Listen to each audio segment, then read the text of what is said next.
Welcome, friends, to another Wolff Responds. I want to call this one the BRICS, another step forward.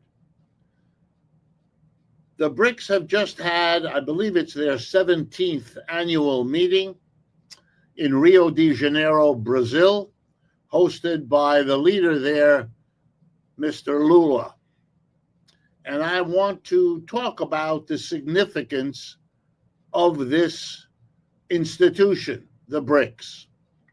Next year, it will be hosted by Mr. Modi, the leader of India, and I believe it will take place in India. They welcomed a new member, Indonesia. I want to remind people Indonesia has a population of 280 million people, only a little bit smaller than the United States. The BRICS, again, for those who may still not know, Brazil, Russia, India, China, and South Africa. They also have a dozen partner nations that are part of the BRICS and are slowly and steadily being integrated into them.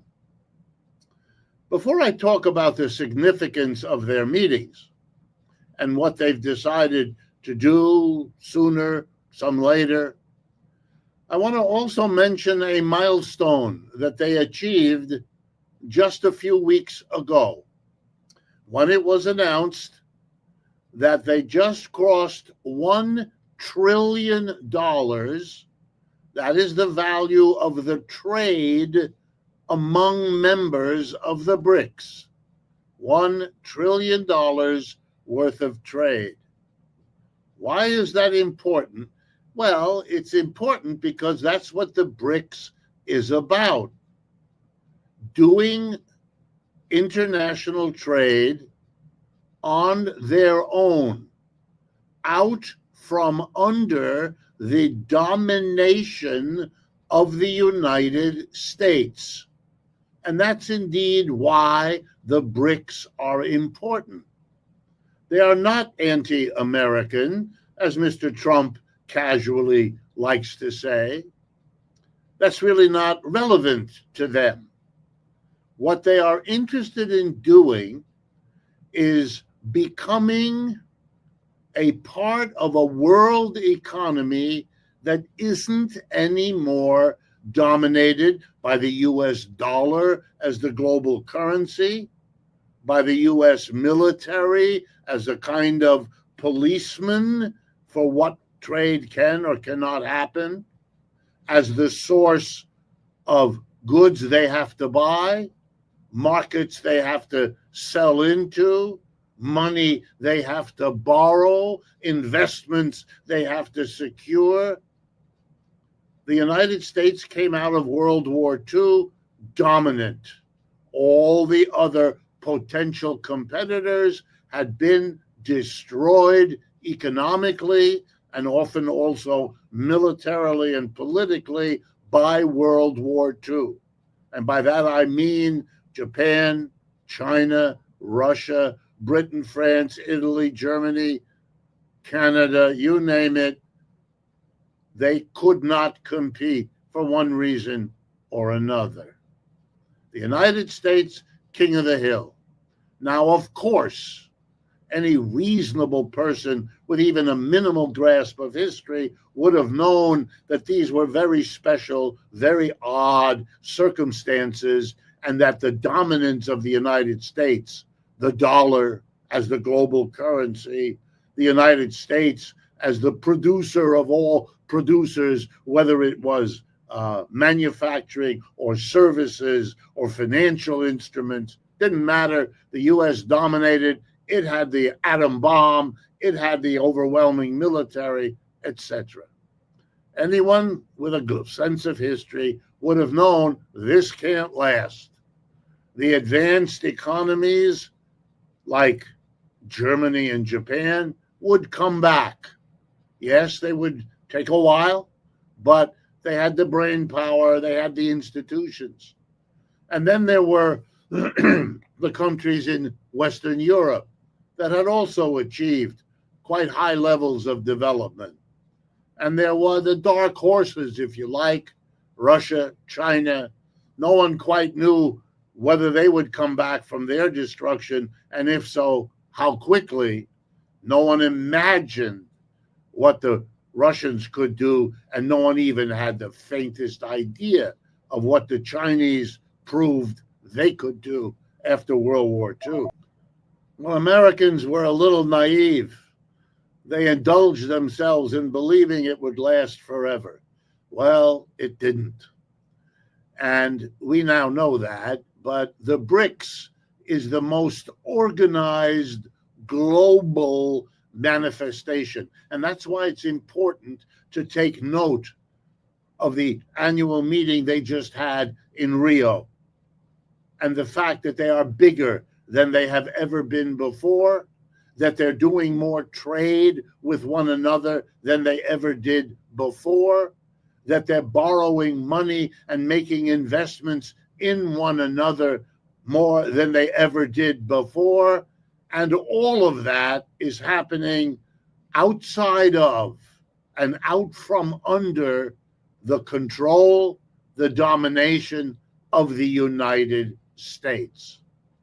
This is not to be confused with a lot of verbiage about de-dollarization. That's talk that's mostly symbolic. At this point, there isn't a substitute for the US dollar that could be the alternative they go to.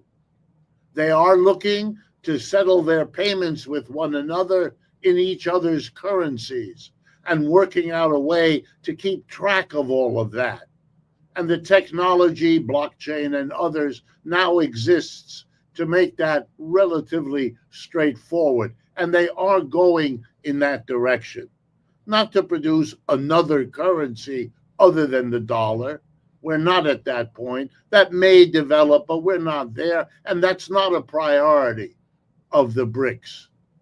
Even when they talk about it, it's clear they know that that's far in the future. They have to build the foundation. And what that means is economic development. And economic development based on their needs as the priority, not how they fit into a global economy dominated by the United States. That used to be what development meant. If you were a poor country in Asia, Africa, Latin America, and you went to Washington or you went to New York and you needed investment capital or you needed to open a market or you needed to secure supplies, you always got treated by saying, how can this thing you want be consistent with what we here want in New York and Washington? And a compromise was the outcome.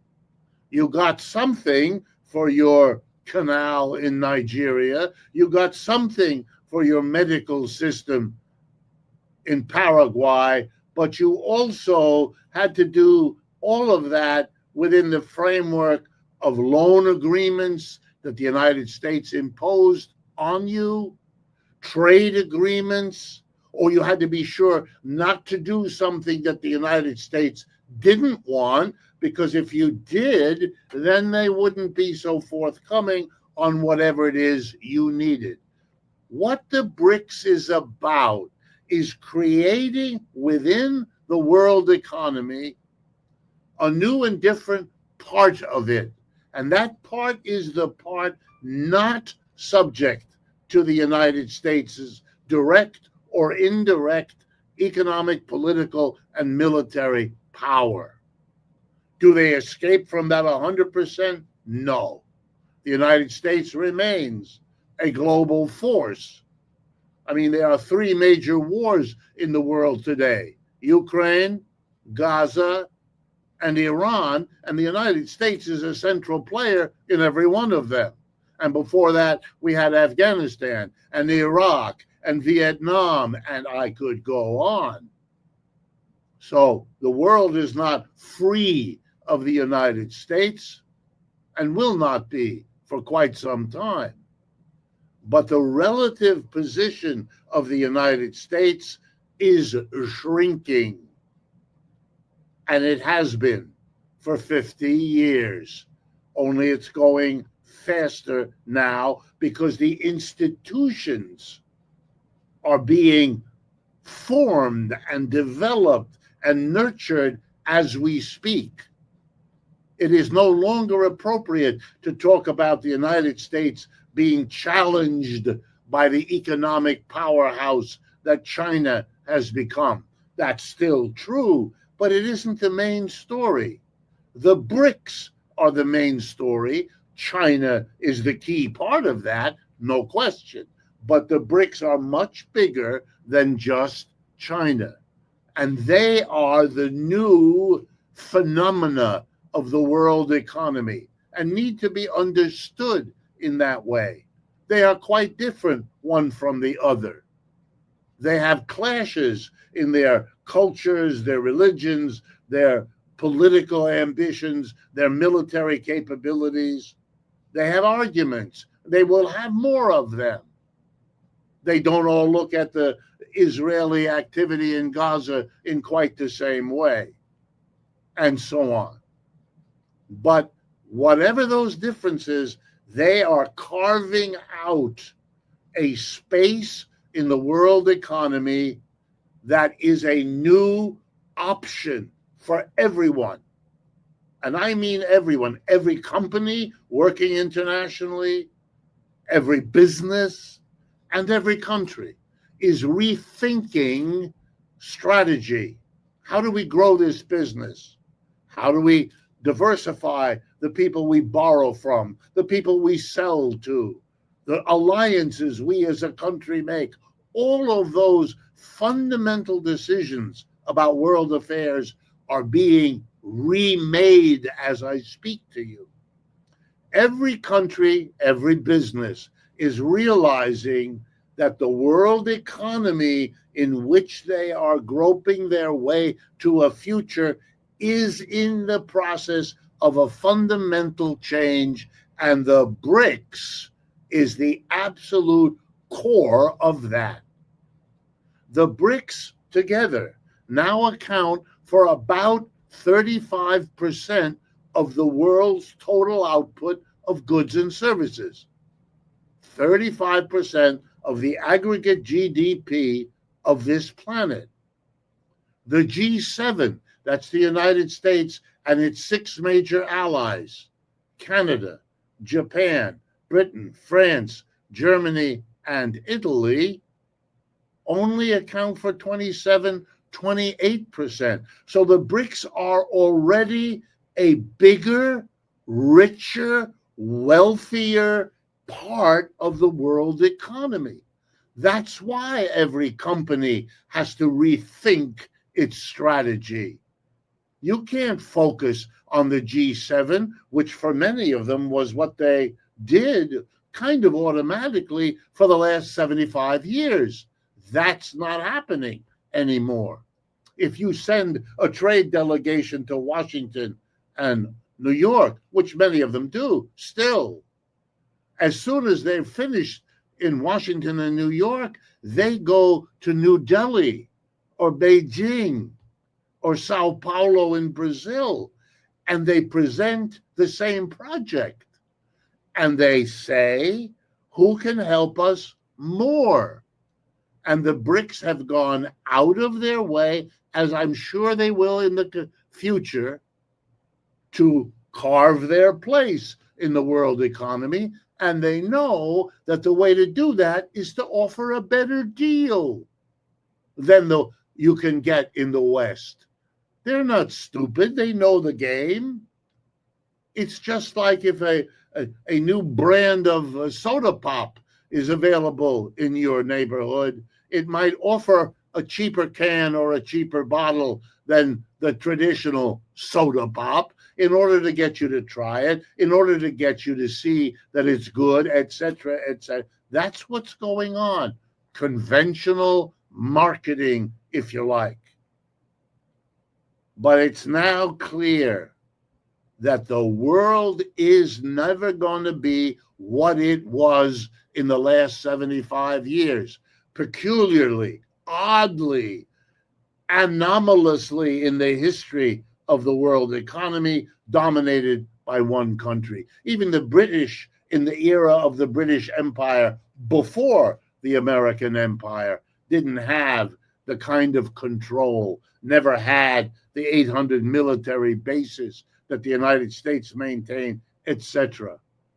So in a way, the United States peaked, its empire peaked, and it is now being challenged by somebody who has already surpassed the United States in number of ways. Militarily, you can see it in Ukraine. Economically, you can see it in China. Technologically, you can see that in China too. And I could go on. But that's my point. Pay attention to the BRICS. Don't dismiss them the way Mr. Trump does. That looks like ignorant behavior of someone who wants to bully his way through by pretending none of this is all that important and threatening the BRICS, which Mr. Trump also did. He indeed threatened countries that, quote, align themselves with the BRICS, whatever exactly that means, might be subject to tariffs or who knows what else. Let me conclude by bringing this all home a little closer. I believe for the first time, the meeting of the BRICS in Rio de Janeiro had as one of its participants, I don't think they had the right to vote as full members did, but they were there and welcomed to participate in all the discussions, was the country called Mexico. The chickens are coming home to roost, and we all better pay attention because it's going to affect everything. If interventions like this strike you as useful, please share them. That's why we make these videos with your roommate, with your workmate, with your family, your friends. It's a way of spreading the understanding that these are all devoted to develop. And of course, if you could help us defray some of the financial costs of making and distributing these videos, that would be enormously appreciated as well. Thank you.